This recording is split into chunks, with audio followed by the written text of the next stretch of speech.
তো এপিসোডের শুরুতেই আমরা দেখতে পাই যে ইরমান বাইকে তার কাছে সেই জাদুকরি ল্যাম্পটি রাখতে বলছিল। আর তখন বাই বলে যে আধ্যাত্মিক ল্যাম্প কি এখানেই আছে? আর তখন ইরমান টেবিলে থাকা একটি বক্সের দিকে তাকে ইশারা করে। আর তখন বাই সেই বক্সটি খোলার সাথে সাথে সেই বক্স থেকে একটি ম্যাজিক্যাল স্পেল বের হয়ে বাইকে ধরে ফেলে। আর তখন ইরমান বাইয়ের কাছে আসে আর তাকে বলে যে তুমি কি মনে করছো যে তুমি আন্টি জাওয়ের রূপ ধারণ করবে আর আমি তোমাকে চিনতে পারবো না? আমি জানি যে তুমি রাজকুমারীর সাথী বাই, কারণ যাও আন্টি কোনোদিনই আমাকে রয়্যাল হায়ারনেস বলে না। আর তখন ইরমান বাইয়ের কাছে রাজকুমারী কোথায় আছে সেটা জিজ্ঞাসা করে। তখন বাই বলে যে তুমি আমাকে মেরে ফেলেও আমি বলবো না যে রাজকুমারী কোথায় আছে। আর তখন ইরমান তার সোয়ার্ড বের করে বলে যে আমি তোমাকে মারবো না, কিন্তু তোমার চেহারা তো নষ্ট করতে পারি। তো তখন সেখানে ইরমানের সৈন্য ক্রাউন প্রিন্সের আসার খবর দেয়। আর তখন ইরমান বাইকে বেহুশ করে তার রুমে লুকিয়ে রাখে। আর এরপরে সে ক্রাউন প্রিন্সকে ওয়েলকাম জানায়। আর এরপরে ক্রাউন প্রিন্স বলে যে আমি কিছুক্ষণ তোমার সাথেই থাকবো, যার কারণে খাওয়ার ব্যবস্থা করো। ইরমান ক্রাউন প্রিন্সকে সরিয়ে সে নিজে ক্রাউন প্রিন্স হতে চাচ্ছিল, যার কারণে সে সবসময় ক্রাউন প্রিন্সের সামনে বেকুফ হওয়ার নাটক করছিল,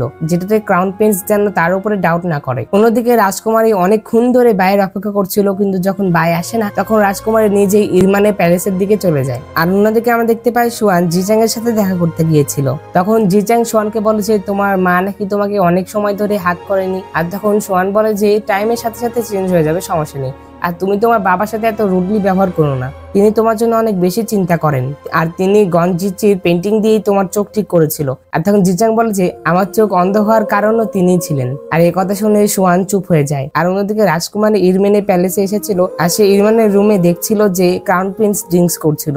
আর ক্রাউন প্রিন্সকে দেখে রাজকুমারীর মনে পড়ে যায় যে ক্রাউন প্রিন্সই তার বাবা মাকে মেরেছিল।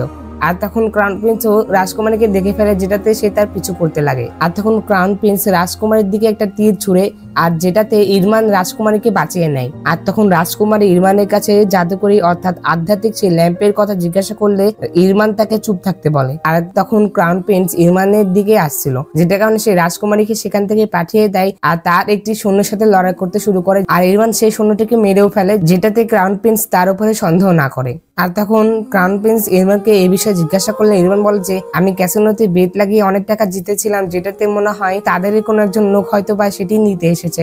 আর তখন এতে ক্রাউন প্রিন্স বলে যে আমার মনে হচ্ছে এটা লিদের লোক, আমাদের তাদের মেরে ফেলা উচিত ছিল। অর্থাৎ ক্রাউন প্রিন্স রাজকুমারদের লোকেদের কথা বলছিল। এতে ইরমানও রাজি হয়। আর ক্রাউন প্রিন্সের চলে যাওয়ার পরে ইরমান রাজকুমারীর কাছে চলে আসে, আর সে রাজকুমারীকে বলে যে তোমার এখানে আসা উচিত হয়নি। আর তখন রাজকুমারী বাইয়ের বিষয়ে জিজ্ঞাসা করে। আর তখন ইরমান বলে যে সে তো মরে গেছে। আর কিছুক্ষণ পরে আবার ইরমান বলে যে না, সে জীবিত আছে। এই কথা বলে সে রাজকুমারীর সাথে বাইয়ের দেখা করিয়ে দেয়। আর তখন রাজকুমারী ইরমানকে বলে যে তুমি আমাকে সাহায্য কেন করলে? আর তখন ইরমান বলে যে এগোটা প্রাসাদে সবাই খারাপ না, তুমি এখানে আধ্যাত্মিক প্রদীপ নিতে এসেছো,